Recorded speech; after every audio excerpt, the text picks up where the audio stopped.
সুস্থতার নিয়ামত দান করেছেন। সুস্থতার নিয়ামত কি ছোট না বড়? আরো জোরে।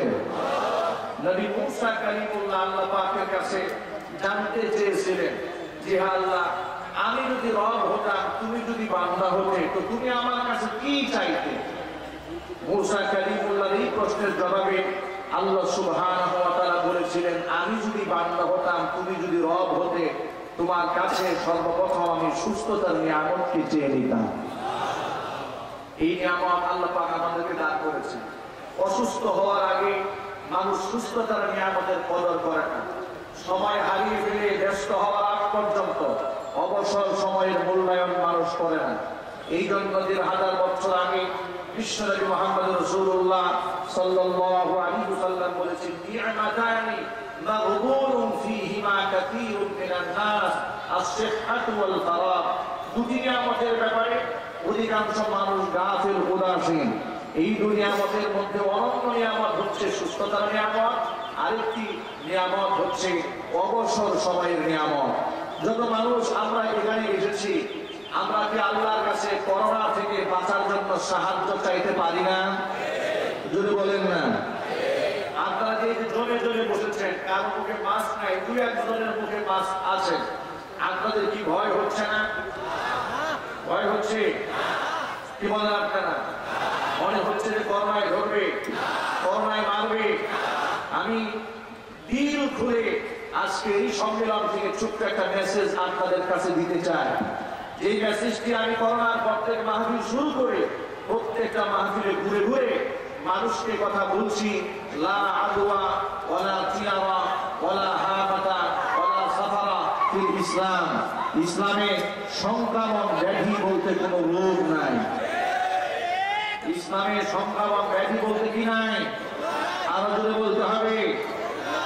ইসলামে শুভ লক্ষণ, কুলক্ষণ বলতে কোনো আলামত নাই।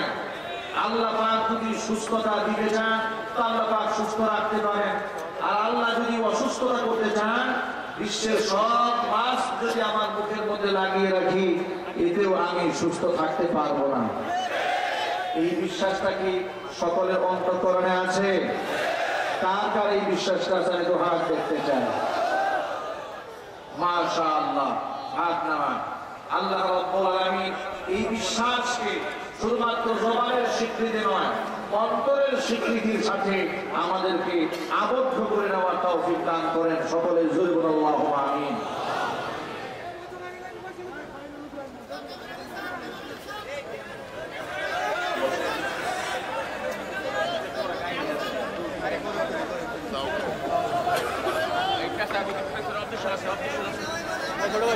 মাশাআল্লাহ, ইতিমধ্যে আজকে এই প্রোগ্রামে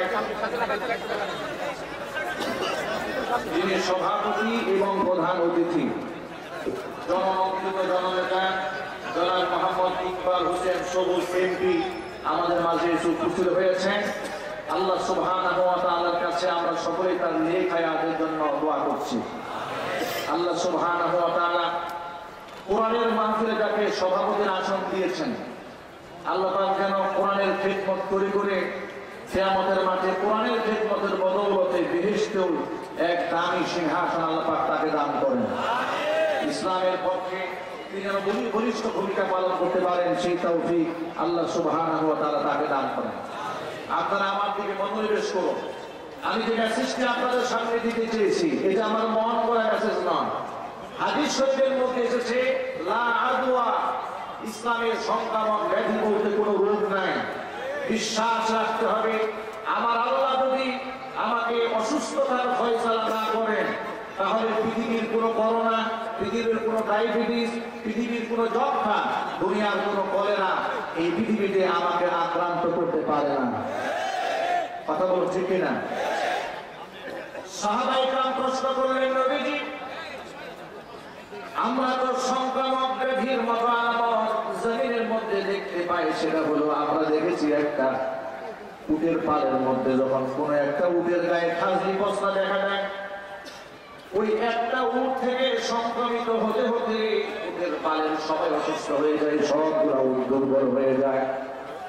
তাহলে এর দ্বারা কি প্রমাণ হয় না যে সংক্রামক ব্যাধি বলতে কোনো বিষয় আছে? বিশ্বনবী সাল্লাল্লাহু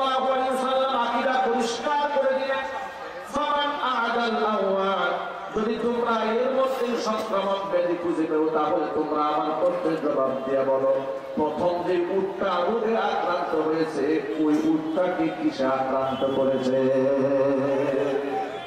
কোন জায়গা থেকে প্রথম উটটা আক্রান্ত হয়েছে? সাহাবাইরা বুঝতে পারলেন আল্লাহর পক্ষ থেকে রোগ এসেছে, আল্লাহ পাকের পক্ষ থেকে রোগ এসেছে। এই জন্য সাহায্য চাইতে হবে সবার আগে কার কাছে? আল্লাহ পাকের কাছে আমাদেরকে সাহায্য চাইতে হবে। গোটা দুনিয়াতে যে পরিমাণ মানুষ করোনা আক্রান্ত হয়ে মারা গিয়েছে, তুলনামূলকভাবে বাংলাদেশের যে পরিমাণ ঘনবসতি আর জনসংখ্যা রয়েছে, ডাক্তাররা যেভাবে বলে দিয়েছে এটাই যদি বাস্তবতা হতো, তাহলে এই মাহফিলের মধ্যে যেভাবে মানুষ আপনারা বসে আছেন হাজার হাজার, রাস্তাঘাটে ওইভাবে লাশের মিছিল পড়ে থাকতো। বিশ্বের মানুষের সামনে আল্লাহ পাক চোখে আঙ্গুল দিয়ে দেখিয়ে দিয়েছে রূপ তো আল্লাহর পক্ষ থেকে আসে। আল্লাহ যদি কোনো জাতিকে, কোনো গোষ্ঠীকে আল্লাহ যদি আপনার মেহের বাড়িতে হেফাজত করে, রোগের কোনো ক্ষমতা নাই ওই জাতিকে ধ্বংস করা। আপনারা দেখেন পৃথিবীর বড় বড় ধনী রাষ্ট্রগুলো যেখানে এই রোগের সামনে পরাভূত হয়েছে, পরাজিত হয়েছে, আকাশ পানে তাকিয়ে ছাড়া আর কোনো উপায় ছিল না। ইতালির প্রধানমন্ত্রী সর্বশেষ আকাশের দিকে তাকিয়ে বলেছে, ও আকাশের মালিক, এই জাতিকে তুমি রক্ষা না করা আমার দ্বারা রক্ষা করা সম্ভব নয়। সেই তুলনায় বাংলাদেশের মানুষ এত মাহফুজ কেন? বাংলাদেশের মানুষকে আল্লাহ পাক এত ভালোবাসেন কেন? আমি তো আমার ছোট্ট ব্যবসায় এভাবে বললেও আমূলক হবে না। আমার এই স্বাধীনতার সার্বভৌমত্বের ছোট্ট বাংলাদেশী, যদিও আমরা দুনিয়ার বড় বড় ধনী রাষ্ট্রের চেয়ে অর্থনৈতিক দিক থেকে আমরা অনেক নিচে আছি, কিন্তু আল্লাহ সুবহানাহু ওয়া তাআলা আমাদের ঈমানি বোধ দিয়েছেন, নবী প্রেম দিয়েছেন, রাসূলের প্রতি যে ভালোবাসা আমাদের দিয়েছেন, গোটা পৃথিবীর মধ্যে বাংলাদেশের মুসলমানকে দাঁড় করালে নবী প্রেমিকদের কাতারে বাংলাদেশের মুসলমান এক নম্বরে চলে যাবে। এ মুসলমান প্রমাণ করেছে নবীর জন্য জীবন দিতে হয়, নবীর জন্য রক্ত দিতে হয়, নবীর জন্য জান দিতে তারা রাজি আছে। কথা বলুন ঠিক কিনা? গোটা দুনিয়ার মধ্যে যে জাতি গোষ্ঠী প্রমাণ করেছে সেই জাতি গোষ্ঠীর নাম হচ্ছে মুসলমান। শুধু তাই নয়, বাংলাদেশের মুসলমানদের উপর আল্লাহ সুবহানাহু ওয়া তাআলা রহম করার আরেকটা কারণ আমার কাছে মনে হয়, গোটা বাংলাদেশ যখন লকডাউন করে দেওয়া হয়েছিল, ওই সময় স্বরাষ্ট্রমন্ত্রীর সাথে পরামর্শ করে প্রধানমন্ত্রীর কাছ থেকে পরামর্শ নিয়ে বাংলাদেশের সবগুলো কওমি মাদ্রাসাকে খুলে দেওয়া হয়েছে। এখনো পর্যন্ত স্কুল কলেজ ইউনিভার্সিটি খোলা হয়নি, কিন্তু মাদ্রাসা খুলে দেওয়া হয়েছে, যে মাদ্রাসার মধ্যে 24 ঘন্টা আল্লাহ পাকের কোরআন পড়ানো হয়। কথা বলুন ঠিক কিনা? মাদ্রাসা তো শুধু শিক্ষাঙ্গন নয়, মাদ্রাসার মধ্যে শুধু ইলম শেখানো হয় না, মাদ্রাসা তো একটা ইলমের মার্কাজ, এটা আমলের মার্কাজ। এর মধ্যে শুধুমাত্র ইলম থাকার আমল থাকে না, বিষয়টি এমন নয়। যদিও বাংলাদেশের কিছু কিছু জাহেলরা বলে মাদ্রাসার মধ্যে ইলম শেখানো হয় আর তাবলীগের মধ্যে আমল শেখানো হয়, এই বিশ্বাস যারা করতো তারাই এটা কি তারাই গোমরা, জোরে বলুন ঠিক কিনা? মাদ্রাসা যেমন ইলমের মার্কাজ, মাদ্রাসা যেমন ইবাদতের মার্কাজ। বিশ্বাস যদি না হয়, রাতের আধারে রাত্রি 3টা বাজে এই বই মাদ্রাসায় চলে আসবে। বাংলাদেশের প্রত্যেকটা কওমি মাদ্রাসা রাত 3টা 2:30 বাজে ঘুরে বেড়ায়, এমন কোন রাত নাই, একটা রাতও আপনি খুঁজে পাবেন না যেখানে দেখবেন রাত 2:30 বাজে 3টা বাজে ছাত্ররা তাহাজ্জুদের নামাজে সিজদায় পড়ে আছে, চোখের পানি ঝরছে, কোরআন তেলাওয়াত করছে। আমি নিজে হিফজখানার ছাত্র, কওমি মাদ্রাসার ছাত্র হয়ে আমি জানি এই কোরআনটা কোনো হাফেজের সিরাত মুতাল্লাহ বা এমনি দান করেন না, অনেক ত্যাগের বিনিময়ে, অনেক কোরবানির বিনিময়ে। সমবয়সী ছেলেরা যখন বিবাহের অনুষ্ঠানে যায়, পার্কে যায়, সিনেমায় যায়, যে বয়সে পিতা মাতার আদর স্নেহ পাওয়া দরকার, গায়ে মুখে চুমা খাওয়ার দরকার, বাপ মার কুলে বসে থাকার দরকার, সেই বয়সে আমরা কোরআন মুখস্থ করার জন্য হিজরত করে ঘর বাড়ি ছেড়ে দিয়েছি। কথা বলেন ঠিক কিনা? আজকে যারা কওমি মাদ্রাসার ছাত্রদের ব্যাপারে অমূলক কথাবার্তা বলেন, যারা গালিগালাজ করেন, রাষ্ট্রের বোঝা যাওয়া করেন, ছাত্রদের চরিত্র নিয়ে কথা বলেন, একটুখানি আয়নার নিজের চেহারাটা দেখুন। যে বয়সে আপনি পার্কে সময় কাটিয়েছেন, সিনেমায় কাটিয়েছেন, বিভিন্ন জায়গায় অপকর্ম করে সময় কাটিয়েছেন, ড্রাগসে ইয়াবাই মাদকের মধ্যে জোয়ার আড্ডায় সময় কাটিয়েছেন, ওই একই বয়সে মাদ্রাসার একটা সন্তান আল্লাহ পাকের কোরআন পড়ে পড়ে কোরআন তেলাওয়াত করে রাত দিন সময় কাটিয়ে দিয়েছে। এই জন্য আল্লাহ রাব্বুল আলামিন তাদের শান মান বাড়িয়ে দিয়েছেন। আল্লাহ সুবহানাহু ওয়া তাআলা তাদের মর্যাদা এত বাড়িয়ে দিয়েছেন। আল্লাহ পাক বলেন, ওয়া মান ইউতাল হিকমাতা ফাকাদ উতিয়া খায়রান কাসীরা। যাকে আল্লাহ ইলম দান করেছেন, হিকমত দিয়েছেন, কোরআনের জ্ঞান তাকে দান করেছেন, ফাকাদ উতিয়া খায়রান কাসীরা, তাকে অসংখ্য কল্যাণ দান করা হয়েছে, অগণিত কল্যাণ দান করা হয়েছে। জোরে বলেন সুবহানাল্লাহ। কোরআন হচ্ছে জ্ঞান ভান্ডার। এই জ্ঞান এত গভীরতা রয়েছে, এর পরিধি এতটা বিশাল, এতটা ব্যাপক। কোরআন এখানে জ্ঞান ভান্ডারের সেই পুঞ্জীভূত ভান্ডার যেখান থেকে দুনিয়া এবং আখিরাতের সমস্ত জ্ঞানের মূল ভান্ডার হচ্ছে আল্লাহ পাকের কোরআন। সুবহানাল্লাহ বলতে ইচ্ছে করলো না আপনাদের? প্রিয় যুবক ভাইয়েরা আমার, এই জন্য ইলমের বড় মর্যাদা। ইলমকে এত প্রাধান্য দেওয়া হয়েছে। কেন এত প্রাধান্য দেওয়া হলো? তার কারণ হাসান বসরি রাহমাতুল্লাহি আলাইহি বলেন, ইলম হচ্ছে গাছের মতো, আর ইবাদত হচ্ছে সেই গাছের ফসল। ইলম ছাড়া গাছ ছাড়া যেমন ফসল আশা করা যায়, তাই আপনারা বলেন তো, গাছ ছাড়া কি ফলের কল্পনা করা যায়? সবাই বলে, গাছ ছাড়া কি ফলের কল্পনা করা যায়? গাছ ছাড়া যেভাবে ফলের কল্পনা করা যায়, ইলম ছাড়া আমলের কল্পনা করা যায় না। এই জন্য নবী করিম সাল্লাল্লাহু আলাইহি ওয়াসাল্লামকে আল্লাহ পাক ওহী প্রকাশ করে সর্বপ্রথম বলেছেন, ইকরা, হে নবী আপনি আগে পড়ুন। জোরে বলুন সুবহানাল্লাহ। গাছ ছাড়া যেমন ফলের আশা করা যায় না, অনুরূপভাবে ইলম ছাড়া আমল আশা করা যায় না। ইলম ছাড়া যদি কোনো ব্যক্তি আমল করতে যায়, পদে পদে ধাক্কা খাবে, ঘা খাবে, আঘাত প্রাপ্ত হবে, ঈমান বিনষ্ট হয়ে যাবে, আমল সব বিনষ্ট হয়ে যাবে, নিজের অজান্তে কুফরি করবে, বেদাত করবে, শিরক করবে, বুঝতেও পারবে না। কারণ হচ্ছে কোরআন মাজিদে আল্লাহ পাক বলেন, ওয়া যায়্যানাহুমুশ শাইতানু আ'মালাহুম, যারা বিভ্রান্ত হয়ে যায় তাদের জন্য শয়তান খারাপ খারাপ কাজগুলোকে সাজিয়ে গুছিয়ে সুন্দর বানিয়ে দেয়। বাস্তব প্রমাণ গ্রহণ করেন যে সমস্ত মহিলারা আজকে রাস্তাঘাটে বেহায়া পরা করে ঘুরে বেড়ায়, জিন্সের প্যান্ট পরে, টি শার্ট পরে ঘুরে বেড়ায়, মাথার চুলগুলা উস্কো খুস্কো করে ঘুরে বেড়ায়, মাথার মধ্যে চুলের খোপা বানায়, উঁচা করে উটের পিঠে যেমন পুষ থাকে, পুষের মতো চুল খোপাকে করে উপর বানায় দেয়। তারপরে তারা হচ্ছে সমাজের স্মার্ট গার্ল।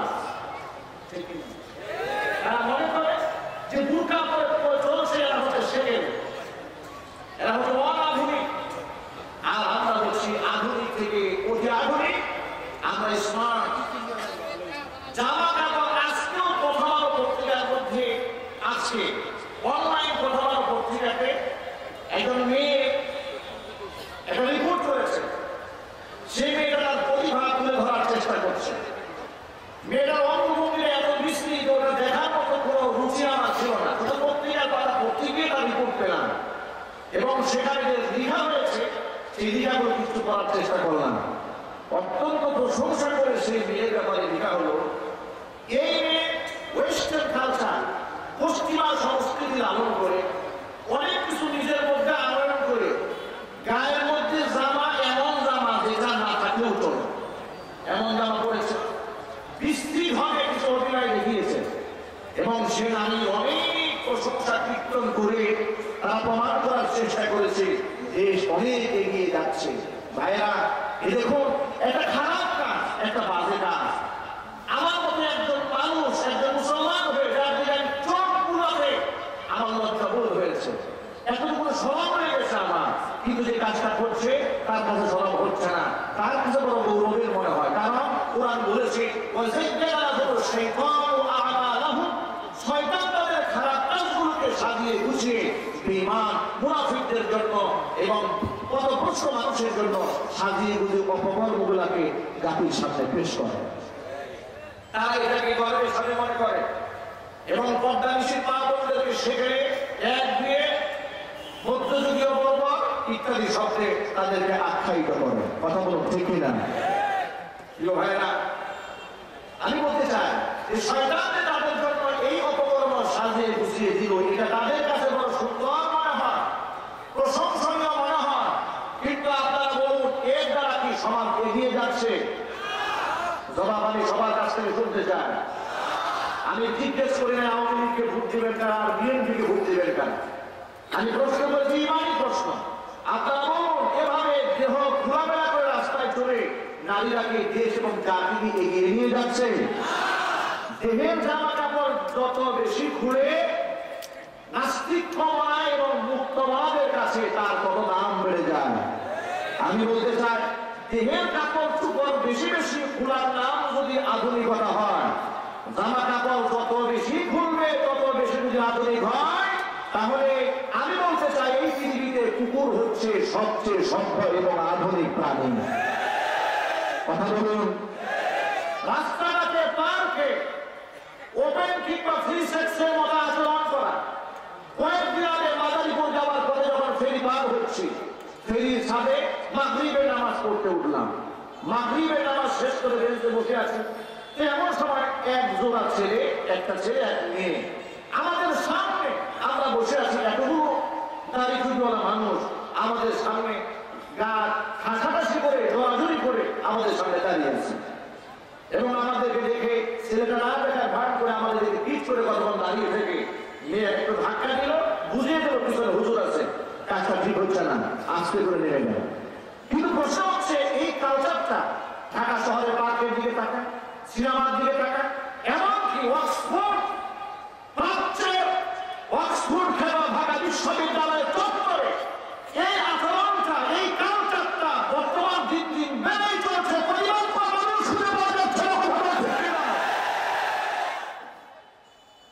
কিন্তু যারা প্রতিবাদ করে তাদেরকে এরা কখনো জঙ্গিবাদ, কখনো এরা উস্কানিদাতা কিংবা উগ্রপন্থী ইত্যাদি নামে তারা আখ্যায়িত করে। ইসলামের মূল আদর্শকে বিশ্বাস করা এবং মূল আদর্শের কথা বলা যদি উগ্রবাদী আর মৌলবাদীর আদর্শ হয়ে থাকে, তাহলে আমি সকল ভাইদেরকে বলছি, আমাদের কোরআন মৌলবাদ হতে বলেছে। কোরআন মাজিদের মধ্যে আল্লাহ পাক বলেন, ইয়া আইয়ুহাল্লাযীনা আমানু দুখুলু ফিস-সিলমি কাফা ওয়া লা তাত্তাবিউ খুতুওয়াতিশ শাইতান ইন্নাহু লাকুম আদুউম মুবিন। ভাইরা, আল্লাহ বলছে, হে ইমানদারগণ, ইসলামের মধ্যে পরিপূর্ণ প্রবেশ করো এবং শয়তানের পদাঙ্ক অনুসরণ করো না। শয়তান যে পথে পরিচালনা করতে পারে সেই পথে চলো না। চিরন্তন দুশমন, স্পষ্ট দুশমন। আমি আপনাদের সকল ভাইদের কাছে জানতে চাই, ইসলামের পরিপূর্ণ ঢোকার নির্দেশটা কি বুটবাজারের ফকির সাহেব দিয়েছে?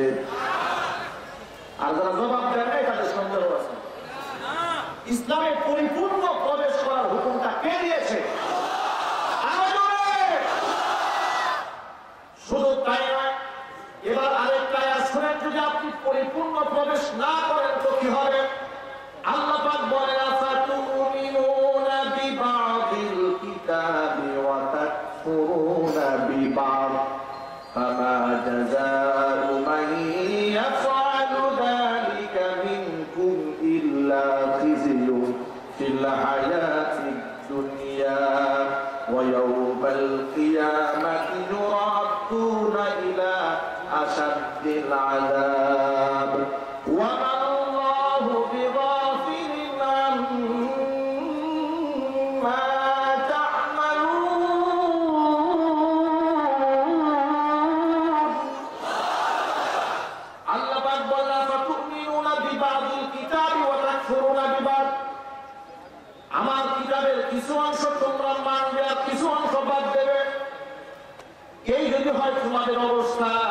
ফামা জাযাউ মান ইয়াফআলু যালিকা মিনকুম, তোমাদের মধ্য থেকে এই কাজটা যারা করবে, ইসলামের কিছু অংশ মানবার কিছু বাদ দিয়ে দিবে, তাহলে তাদের অবস্থা হবে ফিজিউম ফিল হায়াতিদ দুনিয়া, তাদের জন্য দুনিয়ার মধ্যে লাঞ্ছনা আর বঞ্চনা ছাড়া কিছুই হবে না।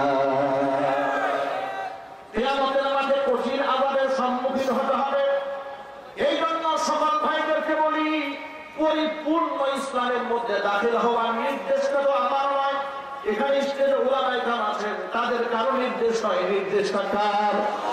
আরো জোরে নির্দেশ যদি আল্লাহর হয়ে থাকে তাহলে বলেন 5 ওয়াক্ত নামাজ পড়ার হুকুম কার? যাকাত দেওয়ার হুকুম কার? হজে যাওয়ার হুকুম কার? নারীদেরকে পর্দা করানোর হুকুম কার? তাহলে আপনি হাজী সাহেব হজ করে আসলেন, আল্লাহ পাকের এই হজের বিধান আপনি মানলেন, কিন্তু মেয়েকেও পর্দা করান না, স্ত্রীকেও পর্দা করালেন না, তাহলে কোরআনের এই আয়াত অনুযায়ী আপনি ইসলামের কিছু অংশ মানলেন আর কিছু অংশকে অস্বীকার করে বসে আছেন, বলে বলুন ঠিক কিনা? আপনাকে লাঞ্ছিত হতে হবে, আপনাকে অপমানিত হতে হবে, আপনার মেয়েকে ধর্ষিতা হতে হবে ইসলাম মান্য না করার কারণে, কথা বলুন ঠিক কিনা? বলে একটা ব্যথা নিয়ে একটা কথা বলেই ফেলি, সেটা হলো আমার দেশে যখন ধর্ষণের স্বর্গরাজ্য পরিণত হয়েছিল বাংলাদেশ, প্রতিদিন সকালে ঘুম থেকে পত্রিকার পাতায় ঘুরে দেখতাম অমুক জায়গায় ধর্ষিতা বা অমুক জায়গায় ধর্ষিতা নারী, অমুক জায়গায় গণধর্ষণ, অমুক জায়গায় শিশু ধর্ষণ, অমুক জায়গায় বৃদ্ধা ধর্ষণ, আছে না নাই? আরো বলতে হবে। প্রতিনিয়ত ধর্ষণের সংবাদ যখন ভেসে আসতেছিল, চতুর্দিক থেকে ধর্ষণ বিরোধী আন্দোলন, দেশের অনেক সংস্থা থেকে যখন প্রতিবাদ জানানো হচ্ছিল, ওলামায়ে কেরাম রাস্তায় নামলেন, তারা বয়ান করলেন, মিটিং করলেন, ধর্ষণের বিরুদ্ধে ফাঁসির রায় পর্যন্ত সরকারের কাছ থেকে আমরা আদায় করে নিয়েছি। সরকার দেশের অধিকাংশ মানুষের মাইন্ডেডকে শ্রদ্ধা করে ধর্ষণের সাজা ফাঁসি পর্যন্ত করে দিয়েছে। এই জন্য আমরা সরকারকে ধন্যবাদ জানাই, আমরা বলি আলহামদুলিল্লাহ। আমরা খুশি হয়েছি। ধর্ষণের সর্বোচ্চ শাস্তি মৃত্যুদণ্ড, এই জন্য কি আপনার খুশি না? আরো জোরে, কম না বেশি? এই খুশিতে সেদিন আরো বেশি খুশি হবে যেদিন শুধু ধর্ষণ নয়, জিনার শাস্তি বাংলাদেশে মৃত্যুদণ্ড দিতে হবে, কথা বলেন ঠিক কিনা? ধর্ষণের সাজা মৃত্যুদণ্ড হয়েছে, আমরা দারুণ খুশি হয়েছি, কিন্তু জিনার সাজার ব্যাপারে কোনো আইন করা হয় নাই। ধর্ষণের সংজ্ঞাটাও বাংলাদেশে একটু পরিবর্তন হওয়া দরকার।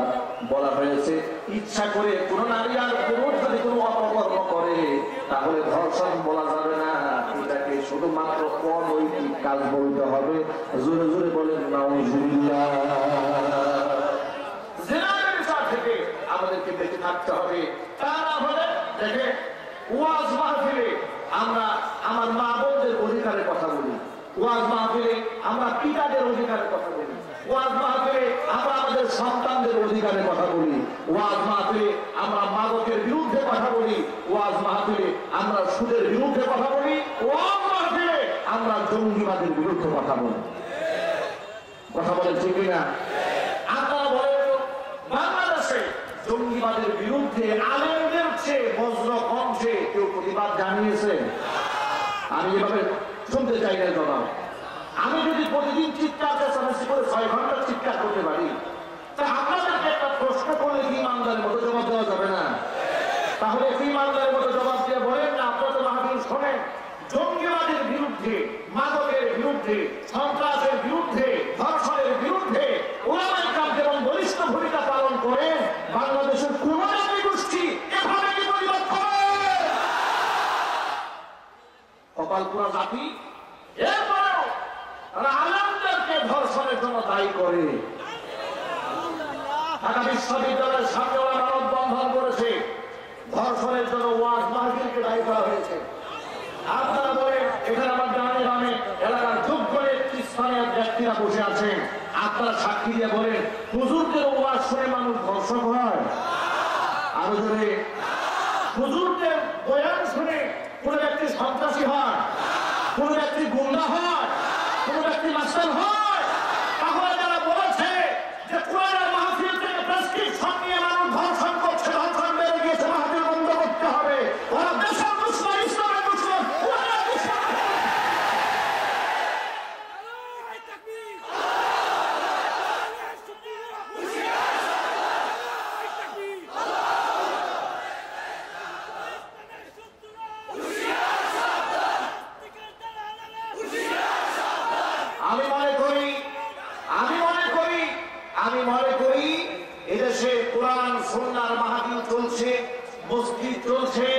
মাদ্রাসা চলছে এবং সরকারও মসজিদ মাদ্রাসা খুলে দিয়েছে।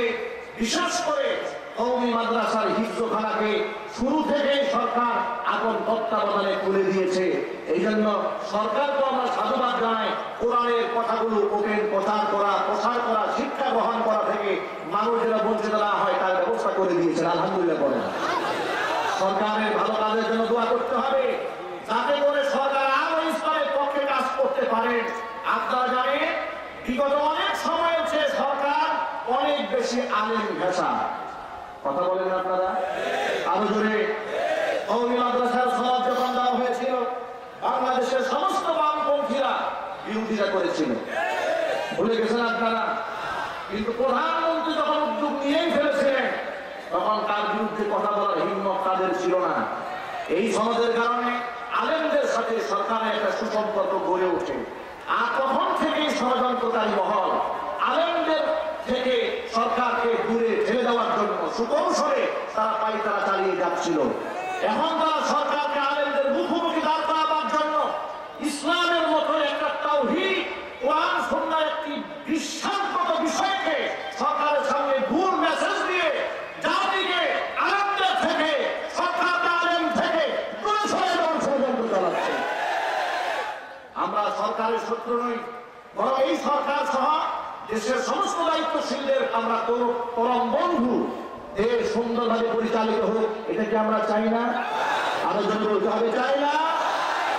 এরপর আমাদেরকে আলেমদের ব্যাপারে একটা প্রশ্ন তোলা হয়েছে যে উলামায়ে কেরাম বঙ্গবন্ধুর বিরোধী। আমি আল্লাহর নামে কসম করে বলছি, আমাদের ইলজাম দেবেন না। বঙ্গবন্ধু হচ্ছে শুধু আওয়ামী লীগের সম্পদ নয়, এটা আমি বিশ্বাস করি। আমি একজন যুদ্ধাহত মুক্তিযোদ্ধার সন্তান হিসেবে আমি বিশ্বাস করি, টেকনাফ থেকে তেতুলিয়া, রূপসা থেকে পাথুরিয়া পর্যন্ত বঙ্গবন্ধু সর্বদলের সমস্ত মানুষের জন্য আল্লাহ পাকের পক্ষ থেকে স্বাধীনতার অগ্রসেনানী নায়ক হিসেবে আল্লাহর দেওয়া উপহার ছিলেন। তার নেতৃত্বে সোনার স্বাধীন বাংলাদেশ পেয়েছি। যিনি স্বাধীনতার স্থপতি বক্তব্য দিকে যিনি বলেছিলেন, রক্ত যখন দিয়েছি রক্ত আরো দেব, এদেশকে মুক্ত করে ছাড়বো ইনশাআল্লাহ। এর মানে স্বাধীনতার ভিত্তি হচ্ছে আল্লাহর উপর বিশ্বাস। আমি কি বুঝাতে পেরেছি? স্বাধীনতার ভিত্তি কার উপর বিশ্বাস? বঙ্গবন্ধু একজন খাঁটি মুসলমান ছিলেন, একজন আল্লাহ প্রেমিক না হলে কথায় কথায় ইনশাআল্লাহ বলতেন না। আমরা অনেক নেতার বক্তব্য শুনেছি, আল্লাহ নাম বলতে ভুলে যান, ইনশাআল্লাহ বলতে ভুলে যান। এমনকি শাহরিয়া কবির সেদিনও বলেছে যে বঙ্গবন্ধু বেঁচে থাকলে আওয়ামী লীগের লোকেরা আল্লাহ এবং বিসমিল্লাহ বলতো, নাউযুবিল্লাহ। এটা বঙ্গবন্ধুর উপরে আওয়ামী লীগের উপরে কত বড় ইলজাম! এজন্য বলি শাহরিয়া কবির তারা আওয়ামী লীগের দুশমন, বাংলাদেশের দুশমন, বঙ্গবন্ধুর সবচেয়ে বড় দুশমন।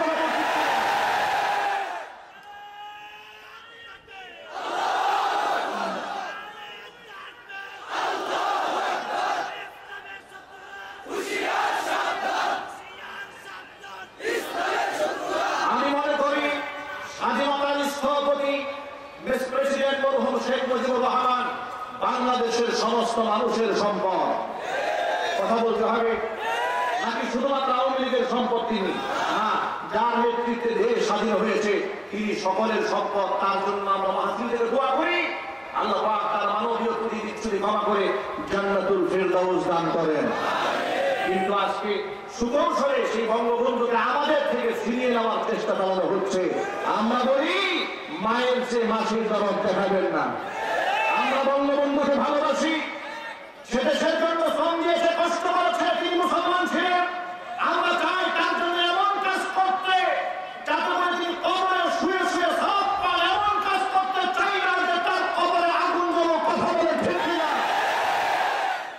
এই জন্য বঙ্গবন্ধুর নামে মসজিদ হবে, মাদ্রাসা হবে, কমপ্লেক্স হবে, শিক্ষাঙ্গন হবে, প্রত্যেকটা শহরে শহরে ব্যাংক হবে।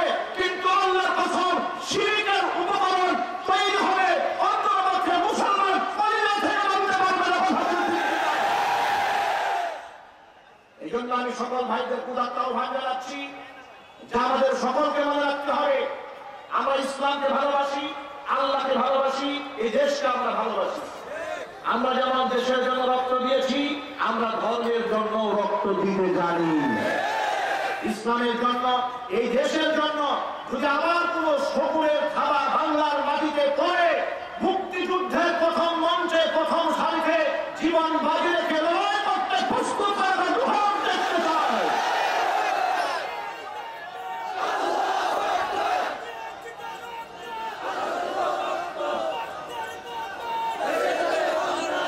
এই জন্য প্রিয় ভাইরা, আমরা চাই যে আল্লাহ সুবহানাহু ওয়া তাআলা এই দেশকে আমরা যেন ভালোবাসতে পারি। এই দেশের প্রত্যেকটা ইঞ্চি মাটিকে শ্রদ্ধা করে স্বাধীনতার স্থপতির জন্য অন্তঃস্থল থেকে আমরা সার্বক্ষণিক দোয়া করি। কথা বলুন ঠিক কিনা? এবং বর্তমান মাননীয় প্রধানমন্ত্রী তিনি যে আমাদের কওমি মাদ্রাসার জন্য সনদ দিয়ে এই আলেমদের সাথে যে সুসম্পর্ক গড়েছেন, আমরা চাই আলেমদের সাথে পরামর্শ নিয়েই তিনি একটা সিদ্ধান্ত গ্রহণ করবেন। আমরা এটা চাই কিনা? আমরা প্রধানমন্ত্রীকেও সম্মান করি, তিনিও ইসলামের জন্য অনেক কাজ করেছেন। আলেমদের পরামর্শ নিয়ে তিনি যদি দেশ চালান, সমাজ চালান, এই দেশ কি খারাপ হবে না সুন্দর হবে? কারণ দেখেন এই যে স্টেজে কত আলেম ওলামা, এটা আমাদের বাম পাশে বসে আছেন আমাদের সবুজ ভাই, আমাদের নগরে বসে আছেন গাজীপুরের নগর পিতা আলহাজ অ্যাডভোকেট জাহাঙ্গীর আলম সহ গাজীপুরের যত নেতৃবৃন্দ আছেন। আপনারা বলেন তাদের সাথে আলেমদের কত ঘনিষ্ঠতা রয়েছে। দেখেন অনেক নেতারা মাহফিলে তো ওয়াজ শুনতে যান না, আর আপনাদের এমপি এই হাজার মানুষের ভিতরে কোরআন শোনার জন্য বসে আছেন। এটা কি ইসলামকে ভালোবাসা নয়? এটা কি কোরআনকে ভালোবাসা নয়? আমরা চাই এই ভালোবাসার অদল বদল করে আলেমদের পরামর্শ নিয়ে তারা সমাজকে পরিচালনা করবে। আল্লাহ সুবহানাহু ওয়া তাআলা সেই তৌফিক তাদেরকে দান করেন। প্রিয় যুবক ভাইরা, আল্লাহ পাক রব্বুল আলামিন বলেন, আফাতুমিনুনা বিবাদিল কিতাবি ওয়া তাকফুরুনা বিবাদ। কিছু অংশ মানবে আর কিছু অংশ বাদ দিবে, এমন যেন না হয়ে যায়, তাহলে লাঞ্ছিত হতে হবে। এই জন্য আমাদের সকলকে পরিপূর্ণ এবং খাঁটি মুসলমান হতে হবে। নামাজ যেমন আল্লাহর হুকুম, নামাজ যেমন আল্লাহর হুকুম, হজ যেমন আল্লাহর হুকুম, যাকাত যেমন আল্লাহর হুকুম, আমার মা বোনদের পর্দা করে চলা সেটাও আল্লাহ পাকের হুকুম। কোরআন কারীমের বিশুদ্ধ ইলম শিক্ষা করা এটাও আল্লাহ পাকের হুকুম। ইলম ছাড়া মানুষ বরবাদ হয়ে যায়। আল্লাহ সুবহানাহু ওয়া তাআলা কোরআন মাজিদের মধ্যে বলেছেন, আল্লাহ পাক বলেন, ওয়া মা কানা লিমুমিনিন ওয়া লা মুমিনাতিন ইযা কাদাল্লাহু ওয়া রাসূলুহু আমরান আন ইয়াকুনা লাহুমুল খিয়ারাতু মিন আমরিহিম ওয়া মান ইয়াসিল্লাহা ওয়া রাসূলাহু ফাকাদ দাল্লা দালালান মুবিনা। আমি আল্লাহ এবং আমার রাসূল যদি কোনো সিদ্ধান্ত দিয়ে ফেলে, ওই সিদ্ধান্ত দেওয়ার পরে দুনিয়ার কোনো মুমিন মুসলমান নিজের পক্ষ থেকে কোনো রায় ঘোষণা করবে তার আর সুযোগ থাকে না। এই জন্য ভাইরা আমার আল্লাহ আমার নবী যদি আমাকে কোনো সিদ্ধান্ত জানায় দেন, হাসি মুখে মাথা পেতে নিতে রাজি আছি কারা কারা? আল্লাহ যদি কোনো সিদ্ধান্ত দেন, আল্লাহ রাসূল যদি আমার জন্য কোনো ফয়সালা করে, আমরা কি হাসি মুখে হুজুরের ফয়সালা আল্লাহর ফয়সালা মানতে রাজি আছি ইনশাআল্লাহ? আল্লাহ যেন আমাদের কবুল করে নেন। ছোট্ট একটা ঘটনা বলে আমি আমার আলোচনা কি জানবো ইনশাআল্লাহ। আমাদের দেশে ধনী গরিবদের আমরা ভেদাভেদ করি, ঠিক কিনা? আমরা ধনী গরিব এত ভেদাভেদ সৃষ্টি করি যে ধনী গরিবের সাথে বসে তাও খেতে চায় না। সাদা মানুষ কালো মানুষের ভেদাভেদ আমরা করেছি, ইসলাম করে। কথা বলে ঠিক কিনা? মানুষে ভেদাভেদ, আমাদের মানুষকে বেশি শ্রেষ্ঠ আর আমরা যারা আজমি আমাদের কোনো দাম নাই, এই ভেদাভেদটা আল্লাহ করেছেন, আল্লাহ রাসূল করেছেন। বিদায় হজের ভাষণে আল্লাহ নবী সাল্লাল্লাহু আলাইহি ওয়াসাল্লাম বলেন, শোনা, আরবের উপর পরারবের উপর আরবের কোনো প্রাধান্য নাই। সুবহানাল্লাহ, আরবের সুবহানাল্লাহ, কোনো প্রাধান্য নাই। সাদা কালো দিয়া আল্লাহর কাছে দাঁড়িয়ে হওয়া যায় না। আল্লাহর কাছে যদি দাঁড়িয়ে হতে চাও, ইন্না আকরামাকুম ইনদাল্লাহি আতকাকুম ইন্নাল্লাহা আলিমুন খাবীর। তাকওয়া দিয়ে আল্লাহর কাছে দাঁড়িয়ে হয়ে যাও। তাকওয়া দিয়ে দাঁড়িয়ে হয়েছেন হযরত বিলাল রাদিয়াল্লাহু তাআলা, তাকওয়া দিয়ে দাঁড়িয়ে হয়েছেন দিয়ে দামি হয়েছেন হযরত খুবাইব রাদিয়াল্লাহু তাআলা। তাকওয়া দিয়ে আল্লাহ পাক সুবহানাহু ওয়া তাআলার কাছে দামি হয়েছেন হযরত আম্মার রাদিয়াল্লাহু তাআলা। তাকওয়া দিয়ে দামি হয়েছেন লুকমান আলাইহিস সালাতু ওয়াস সালাম। আল্লাহ নবীর লক্ষ লক্ষ সাহাবীর ভেতরে একজন সাহাবীর নাম ছিল হযরত জুলাইব রাদিয়াল্লাহু তাআলা। দেখতে একজন খাটো মানুষ ছিলেন, গায়ের রং ছিল কালো, তাকে কেউ বাসত না ভালো, অধিকাংশ মানুষ তার থেকে দূরে থাকতো। এমনকি মদিনাতে ওই সময় কোনো মেয়ে এই লোকটাকে বিবাহ করতে চাইতো না। এমনকি মদিনার কোন মেয়ের বাবা এই মেয়ের সাথে নিজের মেয়েটাকে বিবাহ দিতে চায় না। কিন্তু হযরত জুলাইব রাদিয়াল্লাহু তাআলা ইতিমধ্যে যুবক হয়ে গিয়েছে। বিশ্বনবী সাল্লাল্লাহু আলাইহি ওয়াসাল্লাম একদিন জুলাইবকে ডাকলেন, জুলাইবি তুমি কি বিবাহ করবে না? তোমাকে বিয়ের কোনো প্রয়োজন নাই। জুলাইব রাদিয়াল্লাহু তাআলা বলছে, ইয়া রাসূলুল্লাহ, আপনি আমার চেহারার দিকে তাকান আর বলেন আমার মতো এমন বিশ্রী চেহারার মানুষের সাথে কে বিবাহ করবে, কি বা কোন বাবা তার মেয়েকে বিবাহ দেবে? আল্লাহর হাবিব বলেন, তোমার কি বিবাহের প্রয়োজন? তিনি বলেন, অবশ্যই বিবাহের প্রয়োজন আছে। এবার আল্লাহ নবী সাল্লাল্লাহু আলাইহি ওয়াসাল্লাম মদিনার মধ্যে এক সুন্দরী মেয়ে তার বাবার কাছে গেলেন। বাড়ির সামনে গিয়ে আল্লাহর হাবিব সাল্লাল্লাহু আলাইহি ওয়াসাল্লাম আনসারী সাহাবীকে ডাকলেন, ডেকে বললেন, আনসারী আমি তোমার বাড়িতে এসেছি একটা প্রস্তাব নিয়ে। আনসারী বলে, নবী আপনি কি প্রস্তাব নিয়ে আসেন? আনসারী সাহাবী প্রস্তাবের জবাবে হুজুর বলেন, তোমার কাছে আমি বিয়ের প্রস্তাব নিয়ে এলাম। আনসারী বলে, নবী কার বিয়ের প্রস্তাব? তোমার মেয়ের জন্য বিবাহের খুতবা নিয়ে এলাম, বিবাহের পয়গাম নিয়ে এলাম। এ কথা শোনা মাত্র আনসারী সাহাবী আনন্দে আত্মহারা। সে মনে করেছে নবীজি বোধহয় নিজের জন্য আমার মেয়েটাকে স্ত্রী হিসেবে গ্রহণ করার পয়গাম দিয়েছে। ছোট্ট করে একটা মেসেজ দিয়ে দিয়ে আপনারা মনে রাখবেন, মদিনাতে কোনো মেয়ের যখন বিবাহের বয়স হয়ে যেত, আনসারী সাহাবীরা সবাই অপেক্ষা থাকতে আমার নবীর পক্ষ থেকে যদি আমার মেয়ের জন্য একটা ফয়সালা আসে, একটা খুতবা যদি আসে, একটা বিবাহের পয়গাম যদি নবীর পক্ষ থেকে আমার মেয়ের জন্য আসে, তাহলে জীবনটা আমাদের ধন্য হয়ে যাবে। কারণ আল্লাহ নবীর কাছে আমার মেয়ে বিবাহ দেবে, আমার মেয়ের বিবাহ হবে, এর চাইতে সৌভাগ্যের পরিচয় তো জমিনে আর কিছু হতে পারে না, ঠিক কিনা? কিন্তু যখন দেখতে পেলেন নবীর পক্ষ থেকে কোনো রেসপন্স নাই, আল্লাহ নবী সাল্লাল্লাহু আলাইহি ওয়াসাল্লামের কোনো আগ্রহ নেই, আল্লাহর পক্ষ থেকে কোনো ফয়সালা আসে না, তখন আনসারী সাহাবীরা তাদের মেয়েদেরকে বন্ধত্ব বিবাহ দেওয়ার চেষ্টা করতেন। নবী যখন বললেন বিবাহের পয়গাম নিয়ে এসেছি, আনসারী সাহাবী বড় খুশি হয়ে মনে করেছেন হুজুর নিজের জন্য বোধহয় বিবাহের পয়গাম দিয়েছেন, এই জন্য তিনি খুশি হয়েছিলেন। আল্লাহর হাবিব বলেন, আনসারী আমি আমার নিজের জন্য পয়গাম নিয়ে আসি নাই, আমি জুলাইবের জন্য পয়গাম নিয়ে এসেছি। জুলাইব রাদিয়াল্লাহু তাআলা আনহুর নাম শুনে এই আনসারী সাহাবীর মনটা খারাপ হয়ে গেছে, মনটা একদম খারাপ হয়ে গেল যে হুজুর আর কোনো লোক খুঁজে পেলেন না, এমন একটা কালো ছেলের জন্য আমার মেয়ের বিবাহের পয়গাম নিয়ে এসেছে। কিন্তু রাসূলকে প্রত্যাখ্যান করবেন কিংবা হুজুরের এই পয়গামকে মুখের সামনে না করে দেবেন, এই সাহস কি পৃথিবীতে কোনো মুসলমানের আছে? আরো জোরে না, এই সাহস বললেন আল্লাহর নবী, তাহলে আমি বিষয়টি নিয়ে আমি আমার মেয়ের সাথে এবং মেয়ের মায়ের সাথে একটু পরামর্শ করে নেই, আমি পক্ষ থেকে কি ফয়সালা আসি আগে শুনে নেই। মেয়ের মায়ের কাছে যখন এই সাহাবী এই পয়গাম পেশ করেছে, মেয়ের মা প্রথমত খুশি হয়েছে, মনে করেছে নবীর পক্ষ থেকে পয়গাম এসেছে। মেয়ের মাকে বলা হলো না নবীজির জন্য পয়গাম আসে নাই, তবে প্রস্তাবটা নবী পেশ করেছেন, জুলাইবের জন্য পেশ করেছে।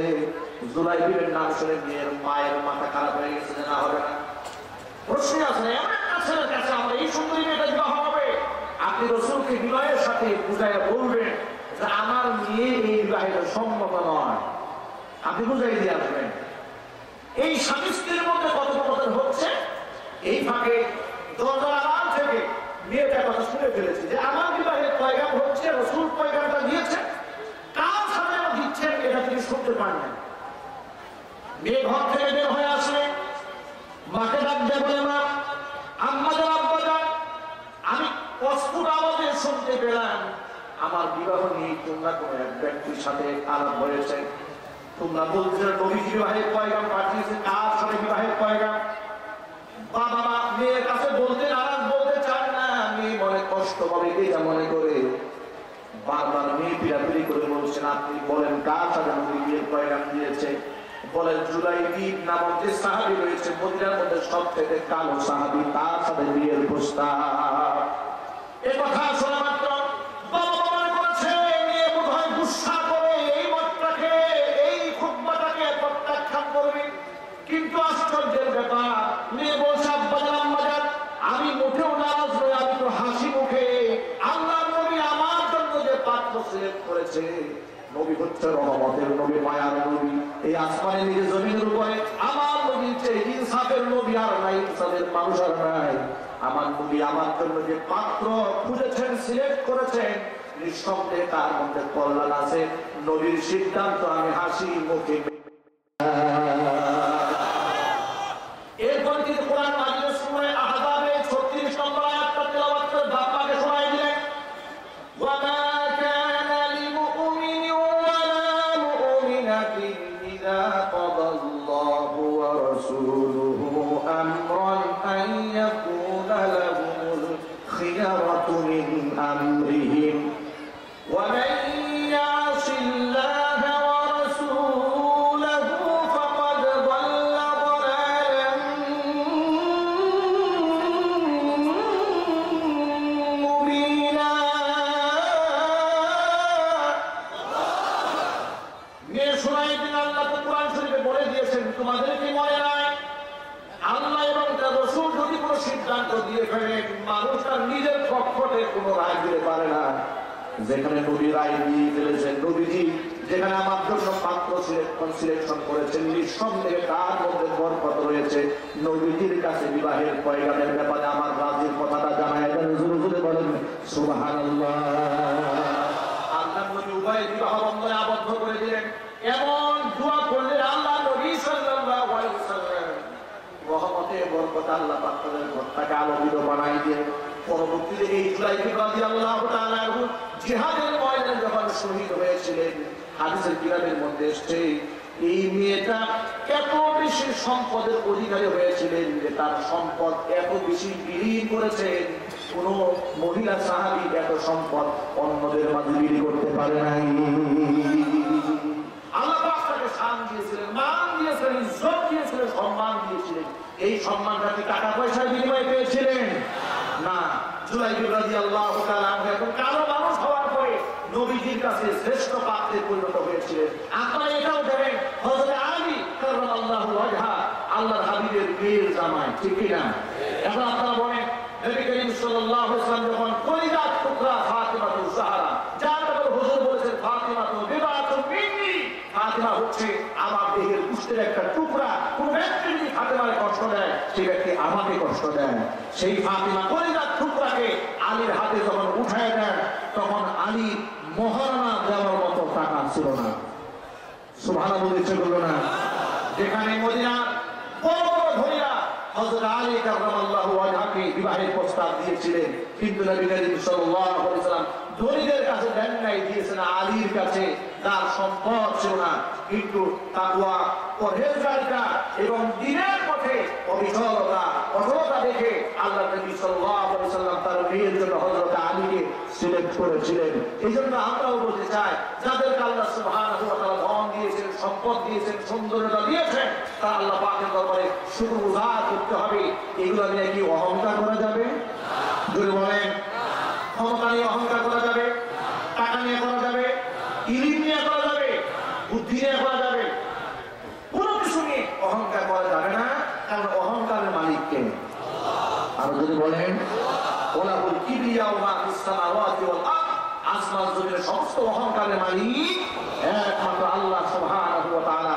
এজন্য আমাদেরকে অহংকার মুক্ত হয়ে তাকওয়া ভিত্তিক জীবন যাপন করে আল্লাহ পাকের গোলাম এবং দাস হয়ে আমরা আমাদের বাকি জীবনটা জমিনের মধ্যে কাটাতে চাই, যাতে করে খবরের মাঠে যখন আমাকে প্রশ্ন করা হবে আমার রব তোমার রবকে, আমরা যেন হাসি মুখে জবাব দিতে পারি। আর মুহাম্মদের সাথে বলুন, যদি প্রশ্ন করা হয় আমার রব, জবাব কি হবে? যদি জিজ্ঞেস করা হয় আমার নবীয়ু, যদি জিজ্ঞেস করা হয় আমার দ্বীন, দ্বীন ইসলাম, নবী মুহাম্মদ সাল্লাল্লাহু আলাইহি ওয়াসাল্লাম, রব আমাদের আল্লাহ। এই তিনটা প্রশ্নের জবাব যদি আমরা কবরের মাটিতে সঠিকভাবে দিতে পারি, অন্যান্য সব কাজ আল্লাহ পাক আমার আপনার জন্য সহজ বানাইয়া দিবে। আল্লাহ নবী সাল্লাল্লাহু আলাইহি ওয়াসাল্লামের সাহাবী হযরত উসমান গনি জিন্নুরাইন রাদিয়াল্লাহু তাআলা আনহু, নবীজি সাল্লাল্লাহু আলাইহি ওয়াসাল্লামের দুই মেয়ের জামাই, এক মেয়ে ইন্তেকাল হওয়ার পরে আরেক মেয়েকে নবী বিবাহ দিয়েছিলেন। আল্লাহ নবী বলেন, সেই মেয়েটা মারা যাওয়ার পরে হুজুর সাল্লাল্লাহু আলাইহি ওয়াসাল্লাম বলেন, আমার যদি আরেকটা মেয়ে থাকতো আমি সেই মেয়েটাকে উসমানের কাছে বিবাহ দিতাম। এত মহব্বত হযরত উসমানকে করেছেন, কারণ হচ্ছে তিনি শুধুমাত্র সম্পদের ধনী ছিলেন না, তিনি ছিলেন মনের ধনী, আমলের ধনী। উসমান গনি রাদিয়াল্লাহু তাআলা আনহু কবরের পাশ দিয়ে যখন হেঁটে যেতেন, কবরের পাশ দিয়ে হেঁটে যাওয়ার সময় অশ্রু সিক্ত হয়ে যেতে, চোখের পানিতে দাবি ভিজে ভিজে পড়ত। সাহাবায়ে কেরাম প্রশ্ন করলেন, জান্নাতের কথা শুনলে, জাহান্নামের কথা শুনলে আপনি এত কান্না করেন না, কবরের কথা শুনলে এত কান্না করেন কেন? জবাব দিয়ে বলেছেন, আমি আমার নবীর মুখে শুনেছি কবর হচ্ছে প্রথম ঘাঁটি, ওই ঘাঁটিটা যদি কারোর জন্য সহজ হয়ে যায়, কবরের অন্যান্য সব কাজ আল্লাহ পাক তার জন্য সহজ বানাইয়া দিবে।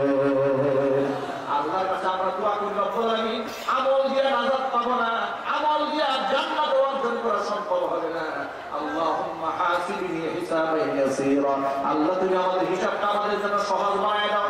সকলে আপনারা জোরে আমার সাথে বলেন, আল্লাহুম্মা হাসিবনি হিসাবান ইয়াসীরা, আল্লাহুম্মা হাসিবনি হিসাবান ইয়াসীরা, আল্লাহুম্মা হাসিবনি হিসাবান ইয়াসীরা। অর্থ হচ্ছে, আল্লাহ আল্লাহ তুমি আমাদের জন্য, আমার জন্য আমার হিসাবকে সহজ বানিয়ে দাও। আর হিসাব সহজ হওয়া মানে হচ্ছে বিনা হিসেবে জান্নাতের ফয়সালা হয়ে যাওয়া। আল্লাহ যদি হিসাব শুরু করেন, কোন ব্যক্তির কি ছুটে যাওয়ার কোন উপায় আছে? ইয়ালামু খাইরাতাল আয়ুন ওয়া মা তুখফি সুদূর। আল্লাহ কোরআন মাজিদ বলেন, তোমার চোখের খেয়ানত পৃথিবীর কেউ দেখে না। তুমি প্রচন্ড রৌদ্রের মধ্যে কালো সানগ্লাস পরেছিলে, তুমি যে বাঁকা চোখে কোথায় তাকিয়েছিলে এটা মানুষ দেখে, কিন্তু আমি তোমার চোখের খেয়ানতটা লক্ষ্য করেছি। সুবহানাল্লাহ। আমি এই আয়াতটা যখন পড়ি, আমার বারংবার নিঃসন্দেহে আমার স্রষ্টার প্রতি আমার অগাধ বিশ্বাস এত বেশি আছে, আমি মনে করি, বিশ্বাস করি, লালন করি, আমার স্রষ্টার বিশ্বাসের মধ্যে কেউ যদি আমাকে ঘাটতি সৃষ্টি করতে চায়, এটা করে আমি শহীদ রাসূলের শামিল হতে রাজি, কিন্তু আমার স্রষ্টার প্রতি বিশ্বাস হতে পারবো না। কথা বলতে ঠিক কিনা? আমার আল্লাহ পাক বলেন, তোমার সব কর্ম আমি এমন ভাবে পর্যবেক্ষণ করি, তোমার চোখের আড়ি করি, ইয়ালামু খাইরাতাল আয়ুন, তোমার চোখের খেয়ানতটাকেও আমি আল্লাহ পাক দেখতে পাই। সুতরাং আল্লাহ সুবহানাহু ওয়া তাআলা যেহেতু আমার সব জানেন, আমার সব দেখেন, এই জন্য আমি আল্লাহ পাকের কাছে হিসাব দিয়ে পুরাতে পারবো না। আল্লাহর কাছে বলি, রব্বুল আলামিন, তুমি আমার জন্য আমার হিসাবকে সহজ বানিয়ে দাও। সকলে জোরে বলুন, আল্লাহুম্মা আমিন। আল্লাহ সুবহানাহু ওয়া তাআলা